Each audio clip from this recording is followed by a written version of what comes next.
என் பிள்ளைக்கு கல்யாணம் பண்றதுக்குள்ளயாவது என் வீட்டை கட்டிப்படணும் அப்படின்னு நினைக்கிறீங்க எல்லாரும். அதற்கு நீங்க செய்யணும்னா முதல் பரிகாரம் சிவாலயத்துல உழவாரப்பணி செய்யணும்.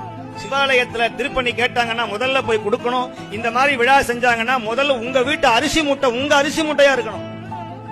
இங்க வந்திருக்கிற 1000 அடியார்கள் சாப்பிடுறாங்க. ஒரு சிவனடியார் சாப்பிட்டா, ஒரு சிவனடியார் நைவேத்தியம் செய்தால் 274 சிவலிங்கமும் சாப்பிட்டதாக நைவேத்தியம் செய்ததாக அர்த்தம் அது. ஆனால் இந்த காய்கறி, இந்த அடியார்களுக்கான காய்கறி, அன்னதானம், பருப்பு இதெல்லாம் கொடுத்தீங்கன்னா உங்க வம்சம் தழைக்கும்.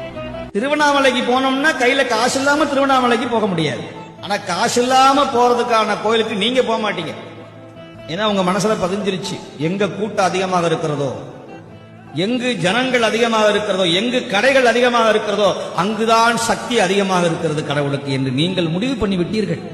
சோழ நாட்டில் எத்தனை சிவாலயங்கள் கேட்பாரற்று கிடக்குதுன்னு உங்களுக்கு எல்லாம் தெரியுமா தெரியாதான்னு எனக்கு தெரியாது. ஆனால் எனக்கு தெரியும், எத்தனையோ பாடல் பெற்ற தலங்கள், வெறும் ஆடு மாடுகள் மட்டுமே வழிபடக்கூடிய இடங்கள், ஜந்துக்கள் வழிபடக்கூடிய சிவாலயங்கள், முருகன் மட்டுமே அமைதியாக தன்னந்தனியாக நிற்கிற ஆலயங்கள் எத்தனையோ உண்டு, அம்பிகை முதற்கொண்டு.